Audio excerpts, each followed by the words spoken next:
Saludos a todos y bienvenidos a este vídeo en el cual vamos a tratar la cuestión de cómo se referencia bibliografía tanto a nivel de trabajos de carrera como posteriormente para artículos y libros académicos. Yo soy Constance Queiros, soy doctor en Sociología y licenciado en Ciencias Políticas y en el vídeo de hoy vamos a ir tratando primero la cuestión de por qué se referencia, para qué sirve este sistema y después usaremos el ejemplo de la American Psychological Association, APA, en términos más o menos habituales, para que nos sirva como un ejemplo de cómo se hace esto en la práctica.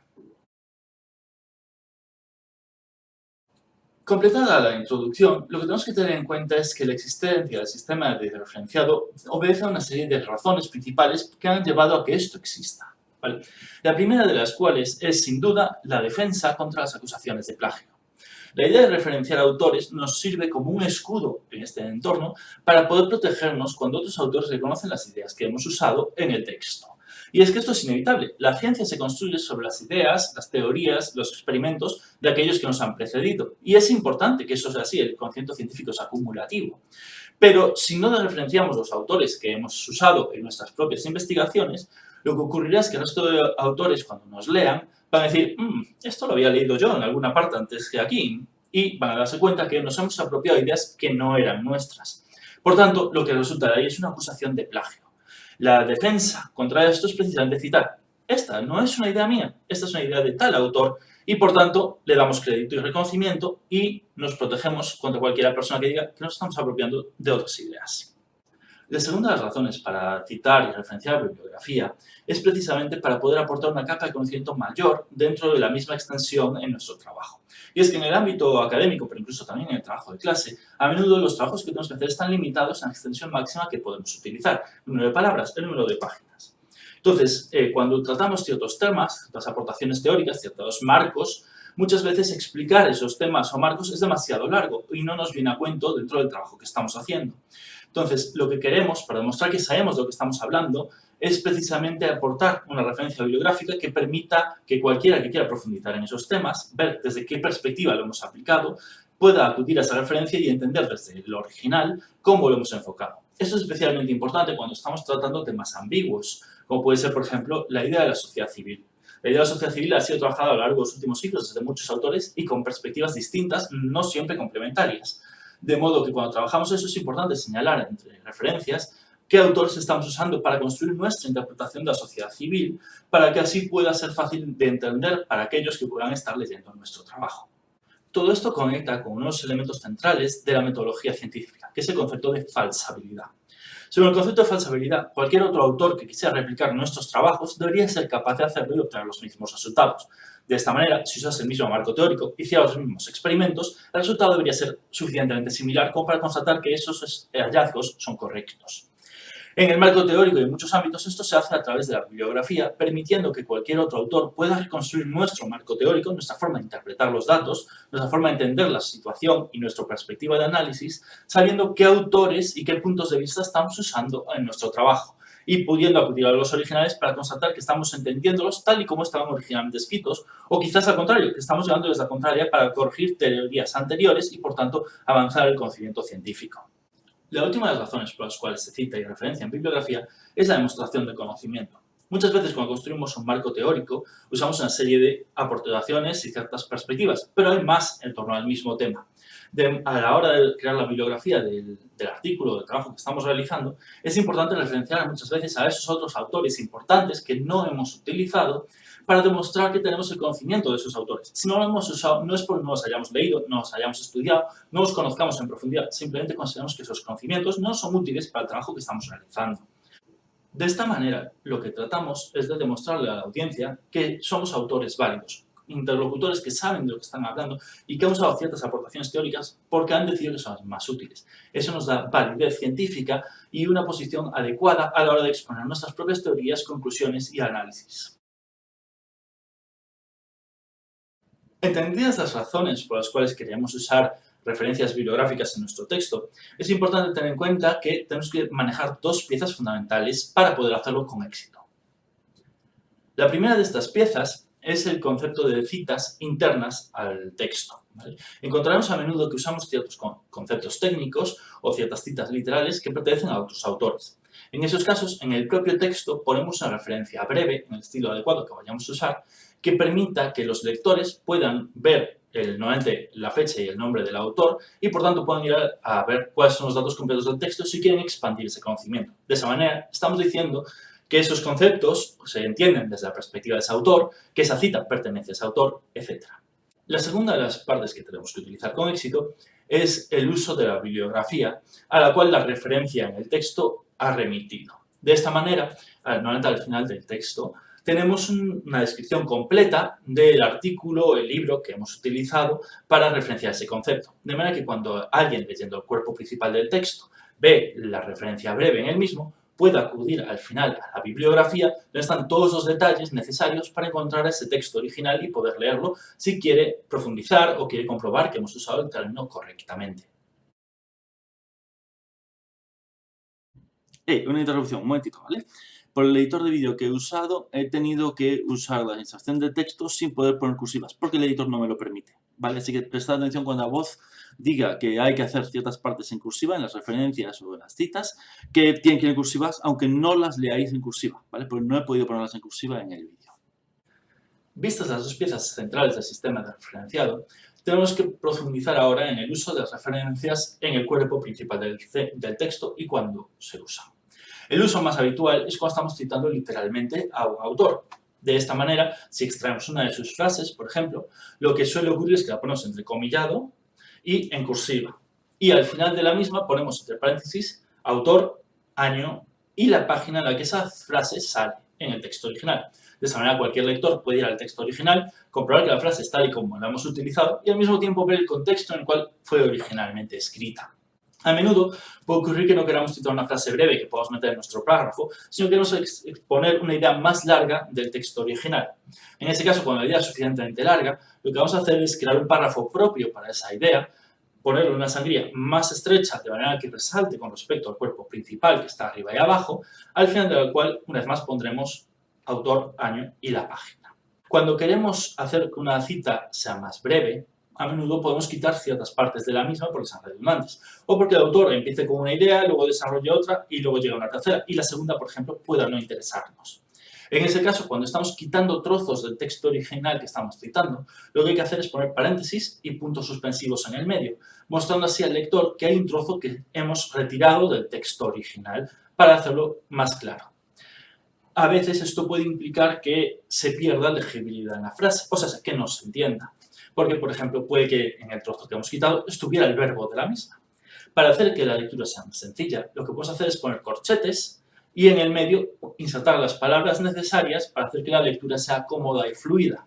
Al ponerlo entre corchetes, estamos señalando que esa cita no es del texto original, esas palabras no están así en el texto original, sino que las hemos añadido nosotros para hacerlo más legible. No solo citamos referencias bibliográficas cuando hacemos citas literales, también cuando parafraseamos. Parafrasear es una práctica muy habitual en la academia que a menudo se considera mejor que citar, porque se trata, básicamente, de explicar las ideas del autor en nuestras propias palabras dentro del cuerpo de nuestro propio texto. De esta manera, lo que hacemos no solo es explicar su idea original, sino que al mismo tiempo estamos dando cómo nosotros la hemos entendido y cómo la vamos a aplicar, lo cual hace que sea más profundo el uso de esa referencia bibliográfica, pero debe estar igualmente, aunque no sea una referencia literal del autor. Otras razones para referenciar bibliografía se trata del uso de teorías y técnicas de otros autores. Aunque no estamos referenciando literalmente sus palabras o sus ideas, a menudo las ideas de autores que nos han precedido nutren nuestra propia perspectiva de ciertos fenómenos que estamos estudiando. De esta manera, aunque no estamos realmente citando a ese autor, ni estamos exactamente usando sus palabras, aunque las hayamos puesto en nuestra propia forma de decirlas, lo que hacemos al referenciarlo es decirle: este autor nos ha sido rico a la hora de entender este fenómeno, a la hora de crear nuestra propia perspectiva. Y aquel que quiera profundizar en este tema puede querer acudir a este autor porque es un autor relevante para construir el texto que estamos usando. No hemos usado literalmente sus palabras ni sus ideas, pero forman parte del modo en que percibimos el concepto que estamos usando y estudiando.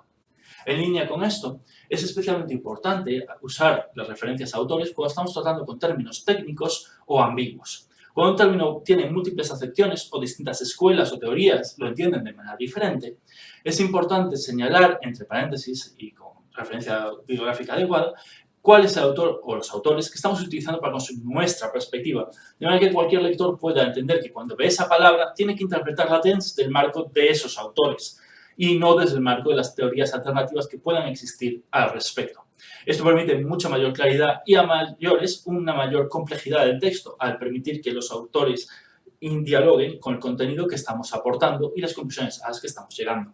Finalmente, tenemos que tener en cuenta que a menudo trabajamos con datos e información proveniente de informes, estudios técnicos que no son nuestros. Estos también tienen que ser citados. Si estamos, por ejemplo, usando las estadísticas de población del Instituto Nacional de Estadística, tenemos que referenciar entre paréntesis de qué lugar hemos obtenido esos datos, de manera que cualquier lector pueda acudir a la fuente original y comprobar cómo se han obtenido esos datos a la hora de decidir si son válidos o no son válidos a la hora de llegar a nuestras conclusiones. Nosotros descargamos nuestra responsabilidad al referenciar la fuente original y, por tanto, la metodología y demás queda explicada en la fuente original. Y nosotros simplemente usamos esos datos que tomamos como válidos en el marco de nuestra investigación. En el caso de que estemos usando datos en gráficos, sea una tabla o sea una imagen, la referencia no va después de los datos en el texto, porque es una imagen, sino que normalmente se pone debajo, precedida por la palabra fuente, dos puntos, y la referencia bibliográfica, a la web o lo que corresponda. A menudo, encima de la imagen, habrá que poner algo del estilo de imagen tal o gráfico tal, normalmente numerados para que los editores sepan en qué punto va cada uno de ellos. Acabamos de ver, por tanto, cuándo tenemos que usar referencias. A la hora de poner las referencias en el texto, el modelo APA y muchos otros similares hace que esas referencias vayan en el cuerpo principal, no vayan en notas a pie de página. Muchas revistas incluso tienen normativas internas que limitan o incluso prohíben el uso de notas a pie de página en sus textos. Las citas, en general, van dentro del cuerpo principal. En este caso, nuevamente, puede ocurrir dos cosas. Si el autor sale citado expresamente en el texto, lo que vamos a hacer es simplemente después del autor poner entre paréntesis la fecha de las publicaciones que vamos a referenciar. De esta manera la cita queda completa, autor, año a año, los que sean. En el caso de que el autor no salga expresamente referenciado en el texto, lo que vamos a hacer es poner entre paréntesis el autor y los años de las publicaciones que estamos referenciando. Una vez más, la cita completa. En el caso de que estamos citando un texto con más de un autor, lo que va a ocurrir es que la primera vez que esa cita sale en el texto, referenciamos a todos los autores y el año de la publicación. Pero las siguientes veces, como eso normalmente es muy largo, vamos a poner solo el primer autor seguido de la abreviación et al para resumir todo el resto de los autores. Se puede utilizar el sistema citado en un párrafo de un texto. El ejemplo de Veblen es el citado cuando no se ha mencionado el autor en el texto. El ejemplo de Foucault es el citado cuando sí se ha mencionado el autor en el texto. Y finalmente el ejemplo de Bourdieu es el caso cuando tenemos la cita literal precediendo a la cita.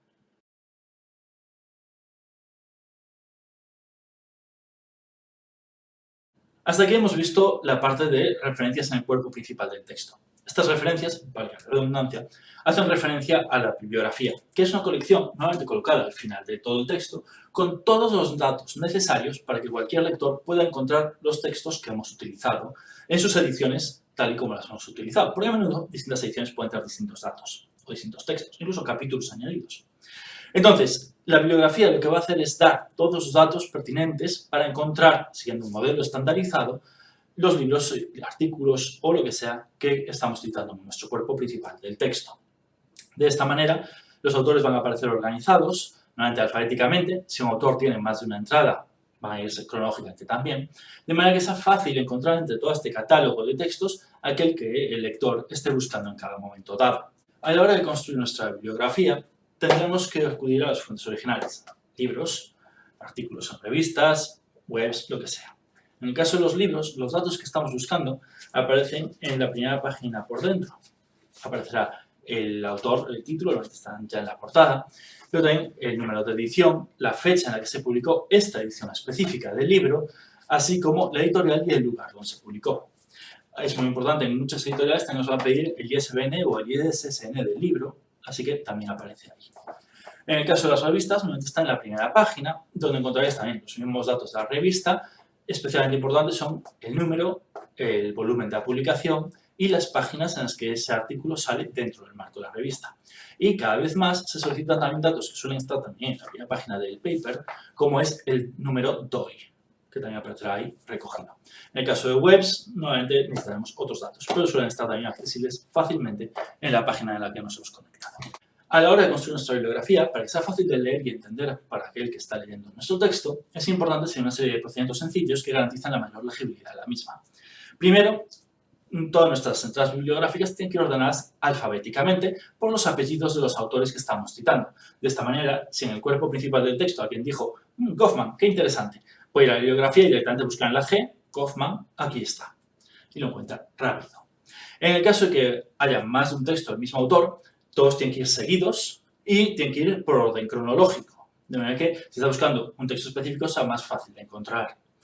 Y en el caso de que ese autor haya publicado varios textos en la misma fecha, como a la hora de referenciarlos pone nombre y fecha, tenemos que referenciarlos. Y esto se hace añadiendo una letra después de la fecha.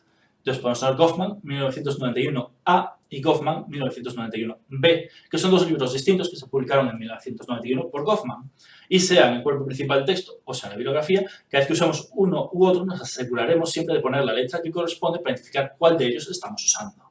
Lo que vamos a ver a continuación, las mecánicas de cómo se hace todo esto, son más de ir tirando áridas y coñazo. De pegarse un tiro, vamos. Así que, si tenéis dudas o algo no queda claro, dejadlo abajo en los comentarios y tan pronto pueda, yo os responderé con la respuesta específica o, si no sé, algún ejemplo que quisierais ver o lo que sea, también os lo pondré ahí para que quede claro. De todas formas, las normas de la APA van a aparecer abajo en la descripción del canal, donde podáis acceder directamente al texto tal como APA lo redacta con todos los ejemplos de todas las variantes que existen. A la hora de construir la bibliografía, tenemos que seguir una serie de normas, una estructura, que garantiza que usamos un modelo. En este vídeo estamos usando el modelo APA, pero hay otros, asegurados de cuáles son las diferencias entre unos y otros porque suelen ser relativamente similares. Entonces, empecemos por los libros. Si estamos referenciando un libro en la bibliografía, lo primero que tenemos que poner es el apellido del autor seguido por coma inicial de su nombre. Paréntesis, fecha de publicación, letra si hay que diferenciarlo de otra en la misma fecha, cursiva, título del libro, seguido por ciudad, editorial y a veces si corresponde el ISBN. En caso de libros con más de un autor, pondremos apellido, coma, inicial, apellido, coma, inicial y apellido, coma, inicial, el número de autores que sean, seguido del mismo formato, fecha, etcétera, etcétera. Si estamos referenciando un libro donde los autores principales no son autores, son editores, han hecho la colección de textos de otra gente, lo que tenemos que poner es el nombre de los editores, seguido de entre paréntesis, editan, fecha, etcétera, etcétera. En el caso de un capítulo de libro, lo que tenemos que referenciar es el autor del capítulo, paréntesis, la fecha de publicación del libro, el título del capítulo, el nombre de los editores, título del libro en cursiva, ciudad editorial.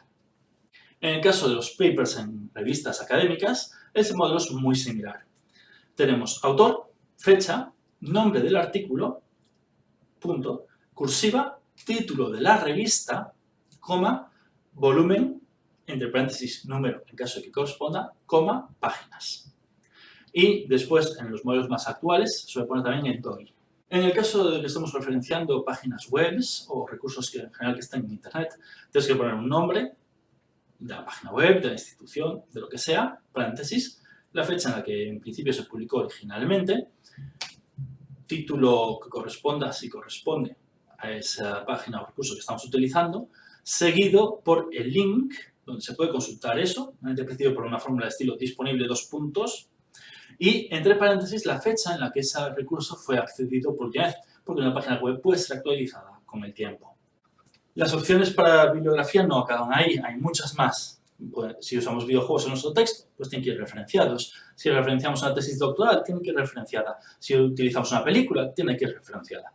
Usemos la fuente que usemos, el modelo APA tiene una estructura muy similar a las que hemos visto hasta ahora para cada uno de los distintos modelos. Podéis consultarlo en su archivo, que pondré un link abajo, específico con las normas APA actualizadas en su última edición. Finalmente, aquí os he puesto el ejemplo de uno de los trozos de la bibliografía de unos artículos que tengo publicado con Héctor Puente, en el cual, aunque no usamos exactamente el sistema APA, porque está adaptado a la revista en la que fue publicado, tenéis un ejemplo un poco de distintos tipos de registros, tanto artículos como referencias web y libros, para que os sirva un poco de ejemplo del aspecto que tendría que tener una bibliografía al final del trabajo. A la hora de manejar la bibliografía, una de las mejores formas que hay actualmente es el uso de unos programas que llaman gestores bibliográficos. Yo, por ejemplo, uso Zotero, pero hay otros por ahí disponibles gratuitos y muy válidos. La idea de los gestores bibliográficos es que a medida que vayamos leyendo artículos, revistas, lo que sea, vayamos introduciendo sus datos ya en el gestor bibliográfico, que actúa así como un almacén de la información de lo que hemos leído. A mí incluso puedes poner notas, comentarios, ideas, referencias a la hora de cómo hemos trabajado ese texto o dónde lo tenemos guardado. Esto nos permite que después, cuando estamos escribiendo un artículo o un trabajo de clase o lo que sea, usemos directamente el plugin que inserta el gestor bibliográfico en el editor de texto que estamos usando, el Word, por ejemplo, y de esta manera le podemos decir, Word, referencia aquí tal libro que está en el gestor bibliográfico y pónmelo en modelo APA o pónmelo en un modelo que sea. De esta manera automatizamos el proceso y si tenemos que enviar el artículo a distintas revistas, podemos actualizarlo a sus distintos parámetros de publicación, simplemente actualizando las guías por las cuales Totel inserta sus contenidos en el texto que hemos escrito, ahorrando así tiempo y trabajo. La ciencia, por todo lo que hemos visto hasta ahora en bibliografía, es como un muro. Es un muro que va teniendo capa sobre capa de ladrillos de aquellos que nos han precedido y han aportado conocimiento, ideas, teorías al entendimiento de aquellos campos que estamos estudiando. Nadie va a poder comprender la realidad por sí mismo. Hace falta saber lo que otros han trabajado, porque la vida de una persona no da para cubrirlo todo. Entonces, la ciencia acumula conocimiento uno tras otro, capa tras capa, para permitir llegar a conocimientos cada vez más complejos, más avanzados. Al usar bibliografía y referenciar adecuadamente, estamos reconociendo aquellos ladrillos que nos han acompañado en este trayecto y señalando que estamos aportando nuestro granito de arena en la construcción enorme de lo que es el saber humano. Pero no solo tiene unas ventajas a nivel abstracto o científico, sino que tiene unas ventajas particulares importantes en nuestras vidas. Si estamos usando un sistema de referenciado adecuado, por ejemplo, en un trabajo de clase o en un doctorado, es más fácil que tengamos buena nota porque hemos hecho el trabajo necesario para garantizar que el texto se entiende bien y que muchas veces va a seguir los estándares que nuestros profesores están habituados a leer cuando trabajan ellos con artículos de otra gente o que ellos mismos usan cuando publican. Y si estamos enviando un texto a una revista o a una editorial y previamente hemos hecho el trabajo de informarnos sobre cuáles son las normas que esa revista usa, habitualmente colgadas en su página web, una sección que se llame algo similar a información para autores. Lo que estamos demostrando a la revista es que estamos interesados y hemos hecho el trabajo para entender cómo ellos publican, qué temas les interesan y cuáles son su formato, lo cual garantiza que es más probable que cojan nuestro texto. Es más fácil que les guste, porque demuestran ese respeto que tenemos por la institución a la que estamos enviando contenidos. Entonces, no solo estamos haciendo la parte abstracta de avanzar el conocimiento científico, sino que al mismo tiempo estamos avanzando en nuestra propia probabilidad de tener unos buenos resultados con el trabajo que hemos realizado. Y hasta aquí llega nuestro taller sobre cómo referenciar y citar bibliografía siguiendo el modelo APA. En otros modelos es relativamente similar, así que simplemente leeros sus normas y veréis que mucho no cambia. Espero que el vídeo os haya sido útil, que hayáis conseguido unas nuevas herramientas que podéis utilizar en vuestros trabajos de carrera, en vuestras publicaciones científicas y que vuestro trabajo valga a través de ello más y tenga mayor éxito. Y en la medida de lo posible, contribuye a la enorme aventura que es la creación del gran saber humano sobre el mundo que nos rodea.